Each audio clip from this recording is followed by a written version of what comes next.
मेरा नाम है प्रियंका। आप देख रहे हैं इट्स सिंपल और आज की वीडियो में हम चाणक्य नीति के बारे में बात करने वाले हैं। लक के बारे में, किस्मत के बारे में, क्या ये चीज़ एग्जिस्ट करती है और करती है तो हमें कैसे इम्पैक्ट करती है, उन सारी चीज़ों के बारे में।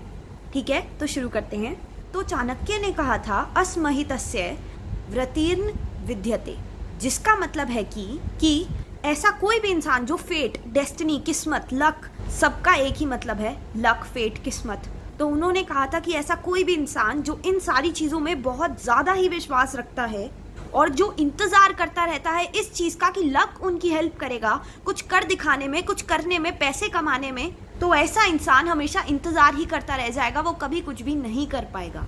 अगर तुम सिर्फ अपने लक के भरोसे आज मेहनत करना छोड़ दोगे, हार्डवर्क करना छोड़ दोगे, तो तुम्हें रिजल्ट्स कैसे मिल पाएंगे? इस भरोसे काम करना छोड़ दोगे, प्रयास करना छोड़ दोगे कि वो इंसान लकी है, उसको ऑलरेडी ये चीज़ मिल गई है। किसी को अगर कोई चीज़ मिल जाती है, इसका ये मतलब नहीं है कि वो उस चीज़ को सस्टेन कर पाएगा हमेशा के लिए या कर पाएगी। whoever it is, सस्टेन वही उस चीज़ को कर पाएगा, रख संभाल उसी चीज़ को पाएगा वो इंसान जिसे वो आज वो चीज़ मिली है, अगर वो उस चीज़ के प्रति मेहनत करे। सपोज करते हैं कि आज अगर तुम अपना कंपैरिजन किसी दूसरे इंसान से कर रहे हो, नेपोटिज्म की बात ले लेते हैं। तुम कहना चाहते हो कि मेरे पास आज इतने सारे पैसे नहीं हैं पर इस इंसान के पास बहुत सारे पैसे हैं, तो क्या वो इंसान उन पैसों को सस्टेन कर पाएगा? हमेशा के लिए वो पैसे उसके पास रहेंगे?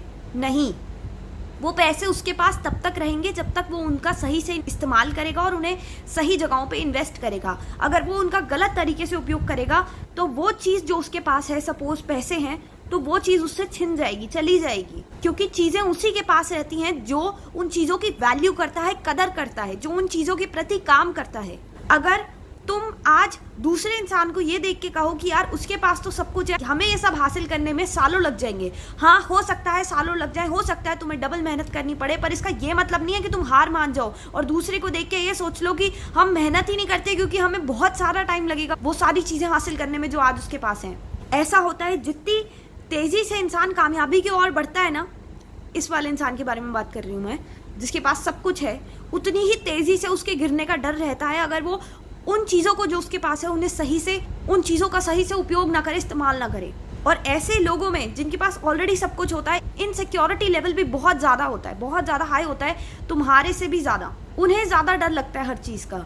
अभी तुम्हारे पास एक प्लस पॉइंट है, तुम्हें किसी भी चीज़ का डर नहीं है, कुछ भी खोने का डर नहीं है, बिल्कुल भी इनसिक्योरिटी नहीं है, क्योंकि अभी तुमने शुरू किया है। हो सकता है जैसे जैसे धीरे धीरे तुम अपनी लाइफ में प्रोग्रेस करो, आगे बढ़ो, मेहनत करो, सफलता हासिल करो, उसी के साथ साथ तुम्हारा कॉन्फिडेंस भी बिल्डअप होगा। तुम्हें इनकी तरह इनसिक्योरिटी नहीं होगी इस बात की कि इनसे सब कुछ छिन जाएगा। इनसिक्योरिटी क्यों है? इसीलिए है क्योंकि वो सब इन्होंने खुद से अचीव नहीं किया है, वो किसी और का दिया हुआ है इन्हें, इसीलिए इनसिक्योरिटी है। तुम में ये इनसिक्योरिटी नहीं होगी क्योंकि तुमने अपने हार्डवर्क से, अपनी मेहनत से, लगन से, स्टार्टिंग से वो सब खुद से कमाया होगा।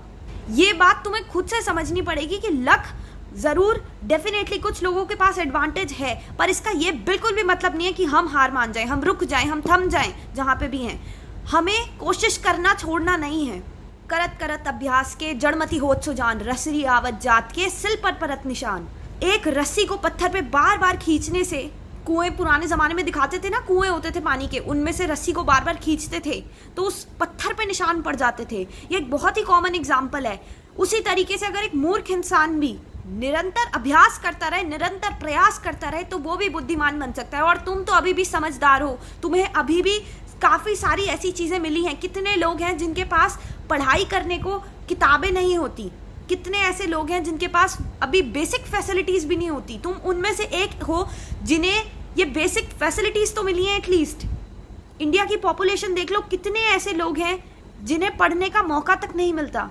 तुम्हें भाषा को समझने का ज्ञान है, तुम्हें एक अपॉर्चुनिटी मिली है, उस अपॉर्चुनिटी का इस्तेमाल करना सीखो, उसे अपने फायदे में कन्वर्ट करना सीखो, खुद से प्रयास करना सीखो। जब तक तुम खुद से प्रयास नहीं करोगे तब तक कैसे आगे बढ़ पाओगे जिंदगी में?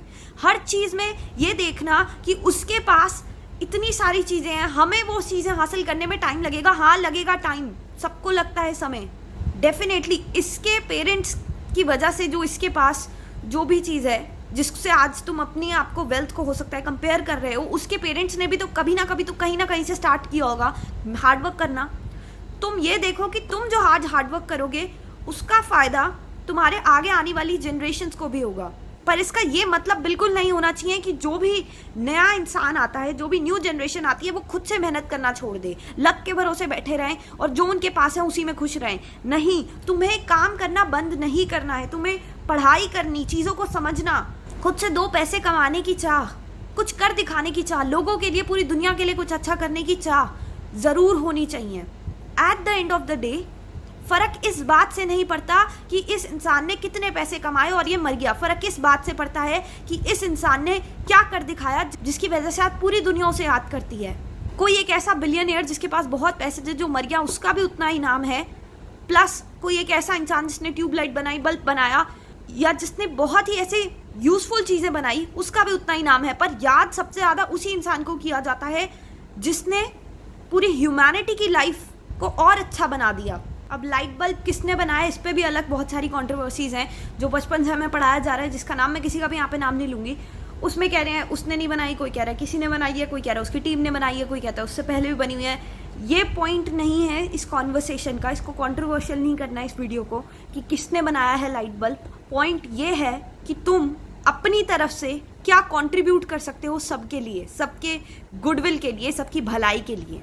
तुम अपनी आगे आने वाली ह्यूमन जनरेशन के लिए क्या छोड़ के जाओगे? क्या वो एक ब्लेसिंग होगी या नहीं? यूजुअली बहुत ही इंटेलेक्चुअल और अच्छे सवाल आते हैं इस चैनल पे, बट कभी कभार ऐसे अजीब व गरीब भी सवाल आ जाते हैं, जैसे कि बॉलीवुड में तो लक से रिलेटेड चीज़ें दिखाई जाती हैं और काफ़ी सारी मूवीज़ बनी हैं। बॉलीवुड को भूल जाओ, इस बारे में मैं 1000 बार बात कर चुकी हूँ। बॉलीवुड में क्या दिखाते हैं और क्या नहीं होता है, they don't practice what they preach.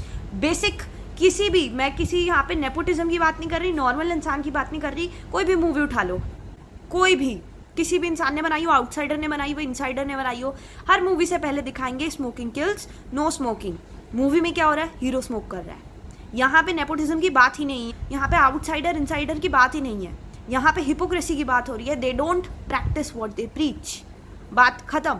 और अक्सर क्या होता है, जैसे क्योंकि एक स्टडी चैनल है और इस पर काफ़ी छोटी एजेस के भी बच्चे होते हैं, तो डेफिनेटली उनके क्वेश्चंस जो होते हैं वो क्यूरियस भी होते हैं काफ़ी ज़्यादा, तो इसीलिए ऐसे सवाल आ रहे हैं। But as you grow up तुम ये खुद ही चीज़ें रियलाइज़ करोगे कि जो हम मूवीज़ में और जो ये सारी चीज़ें हम देखते हैं रियल लाइफ में, वो रियल लाइफ में वैसा कुछ नहीं होता।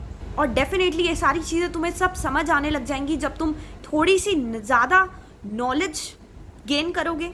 हो सकता है वो किसी इंटरव्यू को देखने से हो सकता है थोड़ी पढ़ाई करने से हो सकता है वो नॉलेज तुम्हें मिले किसी अच्छी बुक को रीड करने से, या किसी ऐसे इंसान से बात करने से जिसे ऑलरेडी बहुत ज़्यादा नॉलेज है। वो किसी भी तरीके से मिल सकती है नॉलेज, बट इवेंचुअली जैसे जैसे तुम्हें समझ आने लगेगी, तुम्हें सारी रियलिटी खुद ब खुद दिखने लग जाएगी, हिपोक्रेसी लोगों की, और किस तरीके से काफ़ी सारे ऐसे लोग होते हैं, सिर्फ एक ही इंडस्ट्री में नहीं, सिर्फ मूवीज़ में नहीं, पर हर जगह पे, हर कहीं तुम्हें ऐसे लोग मिलेंगे, the kind of people who don't practice what they preach, Hippocrates, ऐसे बहुत लोग मिलेंगे। मेन चीज़ ये है कि तुम्हें लक पे विश्वास करना है, करो। डेफिनेटली हो सकता है ये चीज़ होती हो, मैं डिनाई नहीं कर रही, हो सकता है, मान लेते हैं 1% तुम किसी ना किसी तरीके से मुझे या फिर किसी भी और इंसान को कन्विंस कर पाओगे कि लक होता है, ठीक है, कीप दैट थिंग असाइड कि ये होता है। अभी मैं अब एक सवाल पूछती हूँ तुमसे, लक होने का या ये मतलब है कि तुम पढ़ाई नहीं करोगे पूरा साल और तुम्हारे मार्क्स आ जाएंगे एग्जाम में, तुम टॉपर हो जाओगे? लक होने का क्या ये मतलब है?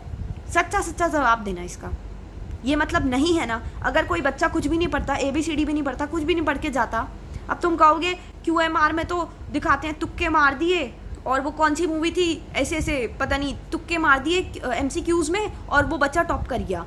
हर जगह MCQs नहीं होते लाइफ में, कभी कभार रिटन टेस्ट भी होते हैं, ओरल टेस्ट भी होते हैं। जब एग्जामिनर फेस टू फेस तुमसे सवाल पूछेगा ना, तब असलियत पता चलती है, तब बच्चे को आईना दिखता है, समझ आता है कि कहाँ तक आते हैं उसे पढ़ाई। बच्चे ने जैसे ही मुंह खोला ना, उसी टाइम पता चल जाता है इसने कितना पढ़ रखा है। बोर्ड के प्रैक्टिकल में एग्जामिनर को पहले जवाब से ही पता चल जाता है बच्चे को कितना आता है। यूजुअली टीचर्स भी इतनी एक्सपीरियंस्ड होती हैं कि वो बच्चों को देख के ही बता देती हैं कि किसको कितनी आती है पढ़ाई।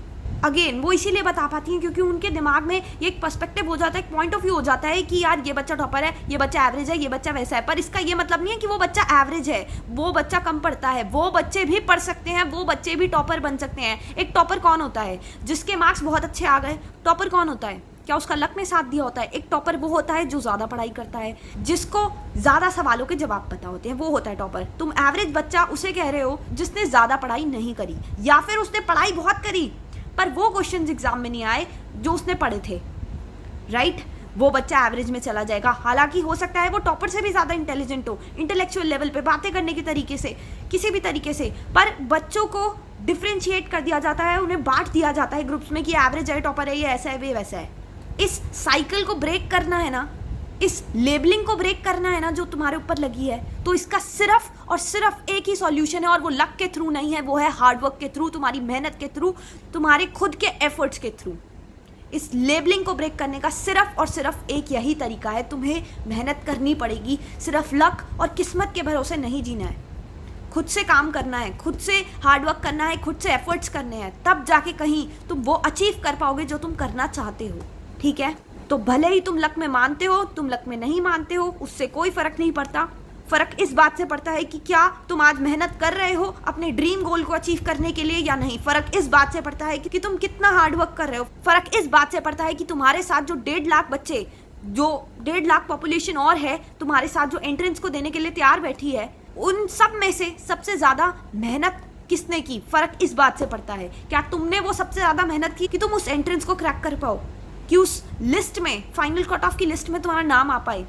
क्या तुमने उतनी मेहनत करी? फर्क इस बात से पड़ता है। और अगर तुम्हें सही में कुछ इम्पैक्ट डालना है ना दुनिया पे, कुछ करके दिखाना है, तो आज ही से, अभी से खुद पे भी काम करना शुरू करो, खुद की स्किल्स को भी इम्प्रूव करना शुरू करो, और साथ ही साथ अपने गोल्स की तरफ हार्डवर्क, मेहनत और सच्चे डेडिकेशन से काम करना शुरू करो, ठीक है? अब टाइम वेस्ट मत करो, प्लानिंग करो आज ही से, और प्रॉपर सारा फिगर आउट कर लो अगले 5 सालों में तुम्हें क्या क्या करना है, ताकि तुम्हें एक विजन मिल जाए, गोल मिल जाए कि इस चीज़ की तरफ काम करना है, इस गोल की तरफ हमें मेहनत करनी है, ठीक है? तो ये वीडियो यहीं पे समाप्त होती है।